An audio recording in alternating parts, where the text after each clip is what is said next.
எரேமியா தீர்க்கதரிசியின் புஸ்தகம் 9ஆம் அதிகாரம். என் தலை தண்ணீரும் என் கண்கள் கண்ணீரூற்றுமானால் நலமாயிருக்கும். அப்பொழுது என் ஜனமாகிய குமாரத்தி கொலையுண்ண கொடுத்தவர்கள் நிமித்தம் நான் இரவும் பகலும் அழுவேன். வனாந்திரத்தில் வழிபோக்கரின் தாபரம் எனக்கு இருந்தால் நலமாயிருக்கும். அப்பொழுது நான் என் ஜனத்தை விட்டு அவர்களிடத்தில் இராதபடிக்கு போய்விடுவேன். அவர்கள் எல்லாரும் விபச்சாரரும் துரோகிகளின் கூட்டமுமாயிருக்கிறார்கள். அவர்கள் பொய்யை பிரயோகிக்க தங்கள் நாவாகிய வில்லை வளைக்கிறார்கள். அவர்கள் இந்த தேசத்திலே பலத்துக் கொள்வது சத்தியத்துக்காக அல்ல, பொல்லாப்பிலிருந்து பொல்லாப்புக்கு நடந்தேறுகிறார்கள். என்னையோ அறியாதிருக்கிறார்கள் என்று கர்த்தர் சொல்லுகிறார். நீங்கள் அவனவன் தன் தன் சிநேகிதனுக்கு எச்சரிக்கையாயிருங்கள். எந்த சகோதரனையும் நம்பாதிருங்கள். எந்த சகோதரனும் மோசம் பண்ணுகிறான், எந்த சிநேகிதனும் தூற்றித் திரிகிறான். அவர்கள் மெய்யை பேசாமல் ஒவ்வொருவரும் தமக்கடுத்தவனை ஏய்க்கிறார்கள். பொய்யை பேச தங்கள் நாவை பழக்குகிறார்கள். அக்கிரமம் செய்ய உடைக்கிறார்கள். கபடத்தின் நடுவிலே குடியிருக்கிறாய். கபடத்தின் நிமித்தம் அவர்கள் என்னை அறிய மாட்டோம் என்கிறார்கள் என்று கர்த்தர் சொல்லுகிறார். ஆகையால் இதோ நான் அவர்களை உருக்கி அவர்களை புடமிடுவேன் என்று சேனைகளின் கர்த்தர் சொல்லுகிறார். என் ஜனமாகிய குமாரத்தியை வேறெந்த பிரகாரமாக நடத்துவேன். அவர்கள் நாவு கூர்மையாக்கப்பட்ட அம்பு, அது கபடம் பேசுகிறது. அவனவன் தன் தன் அயலானோடே தன் தன் வாயினாலே சமாதானமாய் பேசுகிறான். ஆனாலும் தன் உள்ளத்திலே அவனுக்கு பதிவிடை வைக்கிறான். இவைகளின் நிமித்தம் அவர்களை விசாரியாதிருப்பேனோ? இப்படிப்பட்ட ஜாதிக்கு என் ஆத்துமா நீதியை சரிகட்டாதிருக்குமோ என்று கர்த்தர் சொல்லுகிறார். மலைகளுக்காக அழுது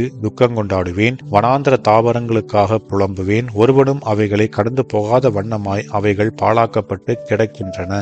ஆடு மாடுகளின் சத்தம் கேட்கப்படுகிறதும் இல்லை.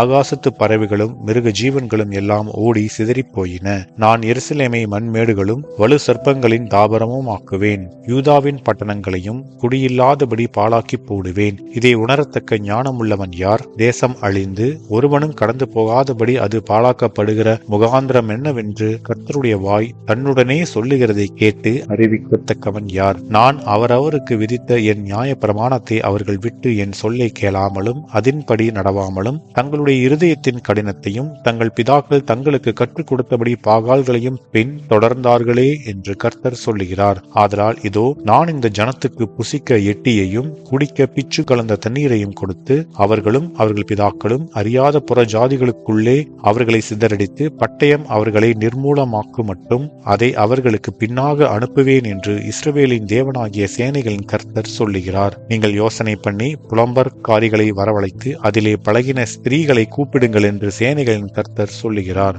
அவர்கள் சீக்கிரமாய் வந்து நம்முடைய கண்கள் கண்ணீராய் சொரியத்தக்கதாகவும் நம்முடைய இமைகள் தண்ணீராய் ஓடத்தக்கதாகவும் ஒப்பாரி சொல்ல கடவர்கள். எத்தனையாய் பாழாக்கப்பட்டோம், மிகவும் கலங்கி இருக்கிறோம். நாங்கள் தேசத்தை விட்டு போகிறோம். எங்கள் வாசஸ்தலங்களை அவர்கள் கவிழ்த்து போட்டார்கள் என்று சியோனில் இருந்து உண்டாகிற புலம்பலின் சத்தம் கேட்கப்படும். ஆதலால் ஸ்திரீகளே, கர்த்தருடைய வார்த்தையை கேளுங்கள். உங்கள் செவி அவருடைய வாயின் வசனத்தை ஏற்றுக்கொள்ளட்டும். நீங்கள் உங்கள் குமாரத்திகளுக்கு ஒப்பாரியையும் அவளவள் தன் தன் தோழிக்கு புலம்பலையும் கற்றுக் கொடுங்கள். வீதியில் இருக்கிற குழந்தைகளையும் தெருக்களில் இருக்கிற இளைஞரையும் சங்காரம் பண்ண சாவு நம்முடைய பலகணிகளில் ஏறி நம்முடைய அரமனைகளில் பிரவேசித்தது. மனுஷரின் சவங்கள் வயல்வெளியின் மேல் எருவை போலவும் அறுக்கிறவனுக்கு பின்னாலே ஒருவனும் வாரிக்கொள்ளாதிருக்கிற அரியை போலவும் கிடக்கும் என்று கர்த்தர் உரைத்தாரென்று சொல். ஞானி தன் ஞானத்தை குறித்து மேன்மை பாராட்ட வேண்டாம். பராக்கிரமன் தன் பராக்கிரமத்தை குறித்து மேன்மை பாராட்ட வேண்டாம். ஐஸ்வர்யவான் தன் ஐஸ்வர்யத்தை குறித்து மேன்மை பாராட்ட வேண்டாம். மேன்மை பாராட்டுகிறவன் பூமியிலே கிருபையையும் நியாயத்தையும் நீதியையும் செய்கிற கர்த்தர் நான் என்று என்னை அறிந்து உணர்ந்திருக்கிறதை குறித்தே மேன்மை பாராட்ட கடவன் என்று கர்த்தர் சொல்லுகிறார். இவைகளின் மேல் பிரியமாயிருக்கிறேன் என்று கர்த்தர் சொல்லுகிறார். இதோ நாட்கள் வரும், அப்பொழுது விருத்த சேதனம் இல்லாதவர்களோடும் கூட விருத்த சேதனம் உள்ள யாவரையும், எகிப்தையும் யூதாவையும் ஏதோமையும் அம்மோன் புத்திரரையும் மோவாபையும் கடைசி எல்லைகளில் உள்ள வனாந்திர குடிகளான யாவரையும் தண்டிப்பேன். புறஜாதியார் அனைவரும் விருத்த சேதனம் இல்லாதவர்கள். ஆனாலும் இஸ்ரவேல் வம்சத்தார் அனைவரும் இருதயத்திலே விருத்த சேதனம் இல்லாதவர்கள் என்று கர்த்தர் சொல்லுகிறார் என்பதே. ஆமென்.